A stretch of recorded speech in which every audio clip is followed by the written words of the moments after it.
वळूयात पुढल्या बातमीकडे। रामकुंड परिसरात अडकलेल्या तरुणाला अखेर बाहेर काढण्यात आलेलं आहे। अचानक पाणी वाढल्यानं हा तरुण अडकला होता।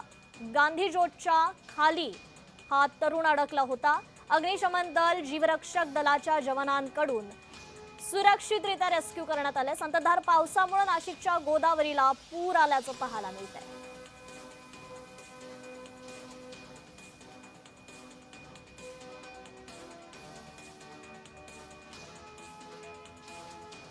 या संदर्भातील अधिक अपडेट आपण जाणून घेऊयात। नाशिकचे प्रतिनिधी किरण गोटूर आपल्याशी जोडले गेलेले आहेत। ते किरण, या तरुणाला आता सुरक्षितरित्या रेस्क्यू करण्यात आलेला आहे, काय अधिकची अपडेट आहे? कृपा, कालपासून नाशिक शहर आणि परिसरामध्ये मुसळधार पाऊस सुरू आहे आणि या सकाळपासून पावसाचा जोर वाढल्याने गोदावरी नदीला जे आहे ते पूर आल्याचं आपल्याला बघायला मिळतोय। गोदावरी नदीची जी पाणी पातळी आहे ते प्रचंड वाढलेली आहे। मी नाशिकच्या रामकुंड भागामध्ये आहे आणि या परिसरामध्ये दोन तरुण हे अडकलेले होते आणि एक जे वृद्ध व्यक्ती सुद्धा आहे। आता जे एकाला हे बाहेर काढण्यात जे यश आलेलं आहे। आपण या दृश्यांमध्ये बघू शकतो, गांधी ज्योतवरती हे लोक अडकलेले होते। एक जो बाबा आहे तो बाबा अजूनही त्याच परिसरामध्ये आहे। आता त्याला काढण्याचं जे रेस्क्यू आहे ते प्रशासनाकडून केला जातोय।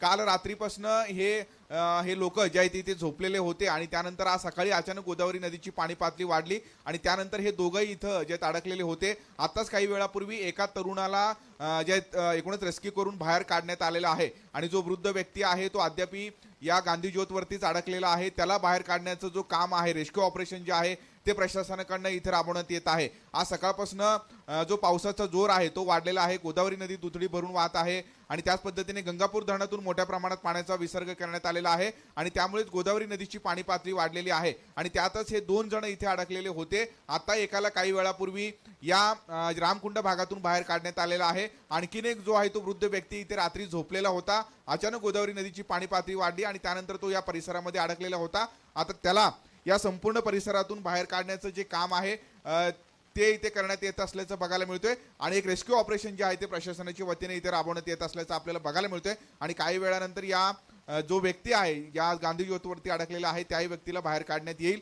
अशा पद्धतीचं माहिती प्रशासनाने दिलेली आहे। जी, निश्चितच किरण, धन्यवाद आपण दिलेल्या या अपडेट संदर्भात।